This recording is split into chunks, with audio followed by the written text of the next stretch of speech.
Titus, Aetius, Fortius. Plus vite, plus haut, plus fort. Telle est la devise d'une gagnante, la devise de ma cliente. Monsieur le Président, Mesdames et Messieurs les assesseurs, très chers confrères, qu'a pu endurer Madame Hic dans sa propre maison pour avoir échoué dans sa discipline de prédilection? Olympique, dont je suis le conseil aujourd'hui, s'est vu humilié et rabaissé devant le monde entier à cause d'une femme égocentrique qui fait passer ses intérêts personnels avant les Jeux Olympiques.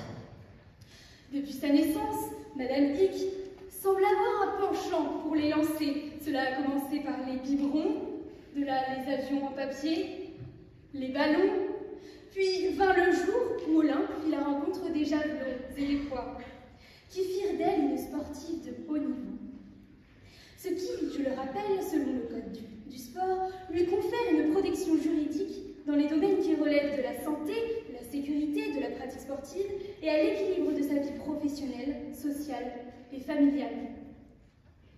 Olympique, dans l'apogée de sa carrière, a été sélectionné pour participer au plus grand jeu de l'histoire de l'humanité.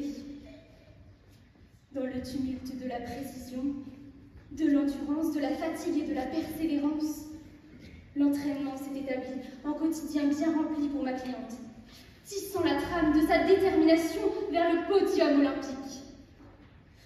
En ce qui concerne les embouteillages parisiens, ils méritent bien la médaille d'argent, puisqu'ils sont en deuxième place du podium d'après le classement mondial en la discipline.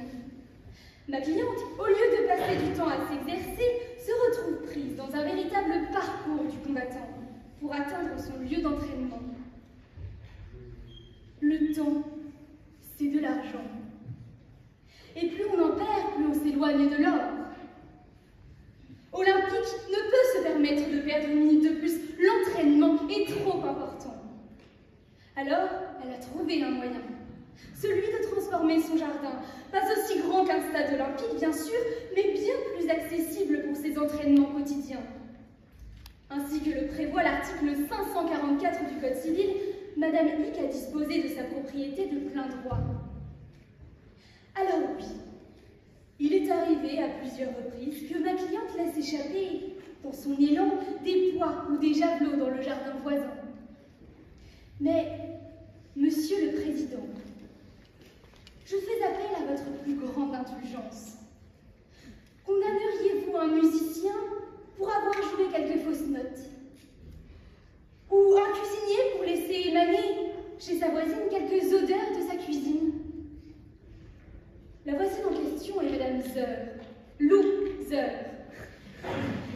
Un mari décédé depuis peu, 2 enfants en bas âge, une grande détresse financière, tel est le tableau touchant de la veuve et de l'orphelin que vous peindra mon cher confrère de sa cliente.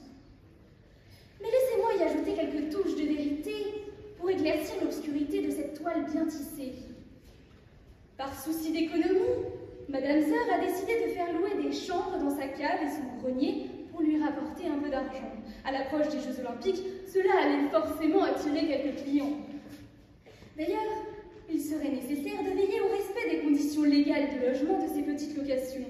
Fenêtres et hauteurs de plafond ne sont pas à négliger. Excusez-moi d'en douter. Malheureusement pour elle, ils ne sont pas restés longtemps, faute de bruit et de danger permanents provenant de la voisine, selon Madame Zeur.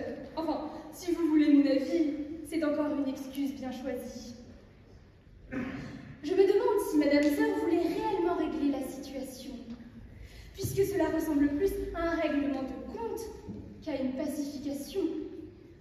Il y a bien eu une tentative de conciliation. Malheureusement, celle-ci n'a pu aboutir car Madame Zeur était trop occupée à injurier ma cliente plutôt que d'entreprendre des explications. Mon cher confrère vous rapportera sans doute un épisode épique de cet événement. En effet, Olympe, toujours absorbé par ses entraînements, a décidé de perfectionner ses compétences en lançant un code civil. Le but n'était dans aucun cas de cibler sa voisine, bien que cela aurait peut-être pu lui rappeler quelques principes concernant le respect de ses performance, on ne peut pas enlever à ma cliente le mérite d'avoir agi avec la loi, puisqu'elle la tenait entre les mains. Madame Sœur n'a pas perdu de temps avant de solder les prix de ses petits logements étudiants et de rajouter fêtes autorisées en supplément. Ce qui, bien sûr, a ameuté les locataires les plus festoyeurs de tout le département. Était-ce toujours dans le but de régler ses problèmes financiers ou par fierté pour se venger? Telle est la question. Comportement étonnant lorsque l'on a 2 enfants. Je ne pense pas que les tapages et l'alcool soient une bonne école. Madame, faire passer vos petites manigances avant vos enfants n'est pas digne d'une mère. La veille des Jeux Olympiques, lorsqu'une nuit où le sommeil réparateur était de rigueur, si ma cliente voulait s'assurer une victoire le lendemain, les locataires de Madame Sœur se sont permis quelques folies sonores qui ont empêché Olympique de fermer l'œil un seul instant. Cette nuit-là fut la pire de toute sa vie. Elle a dû la passer remplie d'un sentiment d'insécurité, de colère et d'angoisse, seule face au bruit. Le jour fatidique arriva, mais Olympique n'était pas en état. La fatigue eut raison d'elle, et son score final fut considérablement bas. Imaginez, travailler toute votre vie pour voir tous vos efforts anéantis en une seule nuit. Quelle tragédie! Tout fait quelconque de l'homme qui cause à autrui un dommage oblige celui par la faute duquel il est arrivé à le réparer. Mesdames et messieurs, c'est l'article 1420 du Code civil. Madame Sœur ayant causé un trouble du voisinage, 1240 du Code civil, excusez-moi. Je vois que vous êtes connaisseur de droit. Madame Sœur ayant causé un trouble du voisinage est par conséquent obligée de réparer les préjudices qu'elle a provoqués chez ma cliente. Madame, à défaut de vos médiocres résultats en bac de ping-pong, vous excellez bien dans une discipline, celle de la voisine la plus bruyante du quartier. Cette nuit-là, et pas seulement, Madame a été l'auteur de tapages nocturnes, tapages qui sont condamnables par l'article 1240 du Code civil. C'est une atteinte au respect de ses concitoyens, mais également à l'ordre public. Mon cher confrère remettra sûrement cette faute sur le dos de ses locataires. Mais maître, à partir du moment où un propriétaire parfaitement au courant de la situation, puisqu'en l'occurrence il habite sur les lieux, n'entreprend pas de moyens pour les faire cesser, il est alors associé à cette faute. Je dirais même qu'il en est le promoteur pour les avoir ouvertement autorisés. C'est d'ailleurs l'arrêt du 17 avril 1996 qui le confirme ainsi en considérant que la victime d'un trouble du voisinage trouvant son origine dans l'immeuble donné en location peut en demander réparation au propriétaire. Petite querelle entre voisins, quotidien d'un citoyen parisien, me direz-vous. Mais non, cette affaire est bien plus importante qu'un simple différend entre mitoyens, car elle relève de la gloire et de l'honneur de notre propre pays, qu'une femme ignorante a mis en péril en une seule nuit.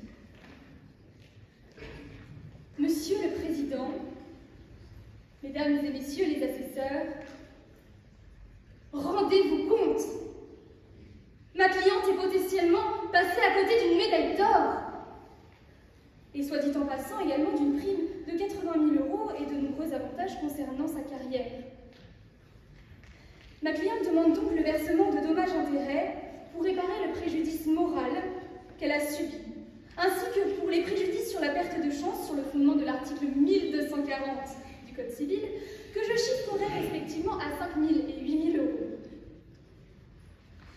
Les gagnants trouvent des moyens et les perdants des excuses.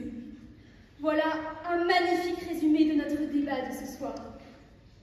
Alors que certaines personnes se donnent corps et âme pour décrocher une médaille d'or pour leur patrie, d'autres n'ont qu'un seul but dans la vie, faire du profit. Ma cliente a peut-être perdu les Jeux Olympiques, mais elle n'a pas perdu sa volonté de gagner et va continuer de travailler dur jusqu'aux prochaines compétitions afin qu'à l'avenir ce ne soit pas seulement les Olympiades du voisinage qu'elle gagne. En tout cas, une chose est sûre, les gagnants resteront des gagnants et les losers resteront des losers.